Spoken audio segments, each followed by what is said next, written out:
Erika n'aura pas tué la profession.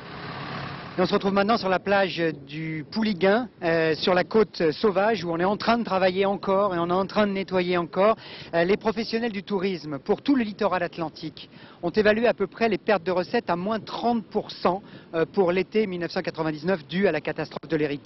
Et pour certains, ça a été même beaucoup plus que ça. C'est le cas par exemple d'Antonio Calvo, que je vais rejoindre maintenant. Le Roquizel, son petit restaurant qui est là-haut, il a été fermé pendant très longtemps, Antonio. Pendant 5 mois et demi, du 26 décembre 1999 pratiquement jusqu'à la mi-mai.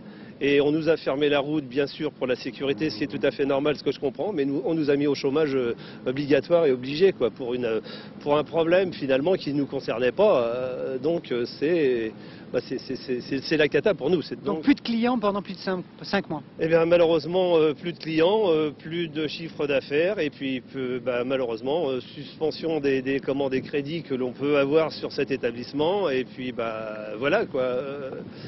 Et l'indemnisation, comment ça s'est passé alors? L'indemnisation, malheureusement, c'était pendant 5 mois et demi, c'était vraiment un mur. Parce qu'on ne pouvait pas, le gros problème que l'on avait, c'était de justifier de notre isolement, parce qu'on nous disait oui, mais vous êtes comme tous les restaurateurs, vous attendrez la fin de saison pour savoir l'indemnité. Tandis que là, nous, on ne pouvait pas travailler parce que la route était bouchée, il n'y a aucune voiture qui passait. Donc l'indemnité, pendant 5 mois et demi, c'était vraiment le mur.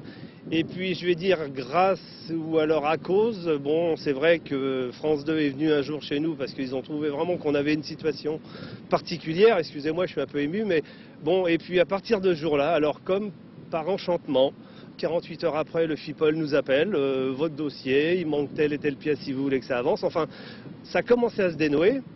Et du jour où la route a été réouverte, on a travaillé. On a travaillé parce que les Français ont été super sympas, parce qu'ils ont été solidaires. Là justement, je remercie tout à fait les gens qui sont venus nous voir, parce que c'était pas pratique, c'était pas une côte superbement nettoyée. Mais les gens sont venus, il y a eu une solidarité qui s'est faite, et j'avoue que j'ai été vraiment très touché, et ça m'a même beaucoup ému. Alors, je disais aussi que la plupart des plages, 95% des plages sur le littoral atlantique sont propres aujourd'hui. Il en reste quand même, regardez, il en reste quand même, on le voit, le fioul.